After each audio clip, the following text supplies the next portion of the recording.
November 28th, and welcome to a new episode of Nonstop Nikhil. Today, inshallah, we're going to be hitting our fourth country of the trip, and that is Gambia. So, as I said, Gambia is surrounded by Senegal on all three sides and the Atlantic coast on the other. That's due to the messed up history of French and British settlements along the Atlantic coast due to the slave trade.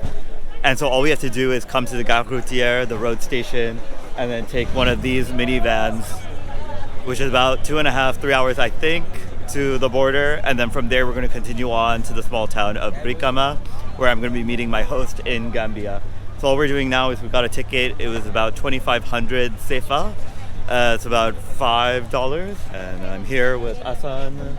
Je suis ici avec Hassan, mon ami ici à Ziguinchor. Il m'a fait un tour très beau de la ville. On a vu tous les quartiers ici. On a fait la connaissance de beaucoup de gens. Les gens sont très sympas ici. Ah ouais, c'est ça. Tout le monde est sympa. Oui, comme ici, vous, comme votre famille. Ah, oui, c'est la famille surtout. Oui. Oui. He brought me here to send me off on the minivan. So many thanks to him. We saw so many cool things.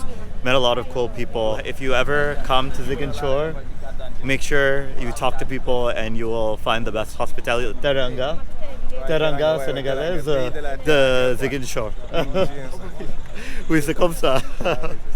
So I hope you all enjoyed taking a look at Ziguinchor. Yeah, it was a great time here in Ziguinchor. We didn't do a lot of the touristy things, but I'm hoping that that's something you all really enjoyed as well, was being able to take a look at daily life here. And the lesser explored parts of the city and of Senegal as a whole. So let's see what Gambia has in store for us. Hello everyone, it's almost 4 p.m. here on Monday, the 28th of November. And continuing today's episode, welcome to our fourth country on this journey. Welcome to Gambia. I'm just leaving the Gambia-Senegal border, where I spent a little while, not for any bad reason, but just because I met up with my host's friend who actually works with the border authorities. And so I got my visa processed, then waited until my host Bana is actually free to receive me in the town of Brikama. And now we're in a taxi on our way there. It shouldn't be that far away from the border. Everything about communication here is pretty much just like Senegal, except instead of code switching between Wolof or Jula or any of the local languages here into French, you code switch into English. So I can pick up a lot more of the conversation when people are speaking to each other, and then I can just speak my English, and it's completely fine. But the funny thing is that after getting used to speaking so much French, there are French words automatically coming out of my mouth, and I'm like, oh wait, I could just be speaking in English. But that also means I need to be more careful about what I say and who's around me.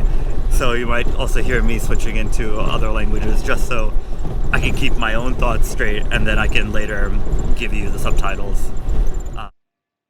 You might be curious about what I've heard about the border authorities before coming to Gambia.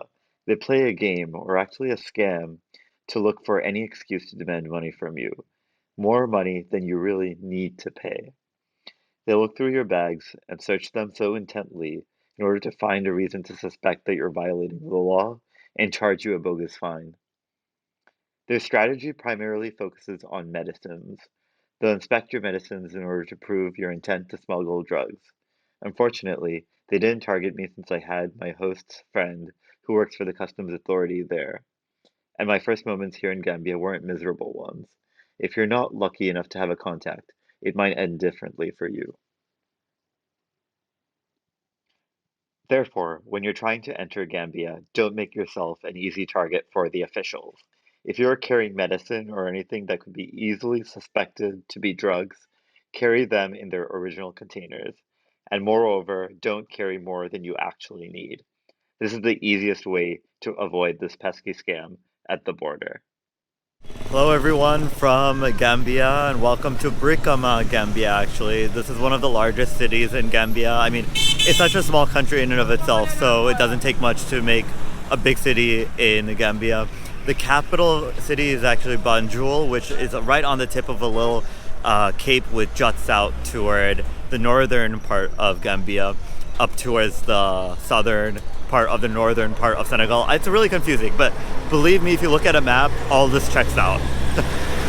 So I actually knew nothing about Brikama until a host reached out to me and offered to spend some time with me here. So I said, why not? I mean, the other options were to go to Banjul, which I heard is a really, really small town and really doesn't offer much anyway. And then the largest city in Gambia is actually Serekunda, which is right between here and Banjul.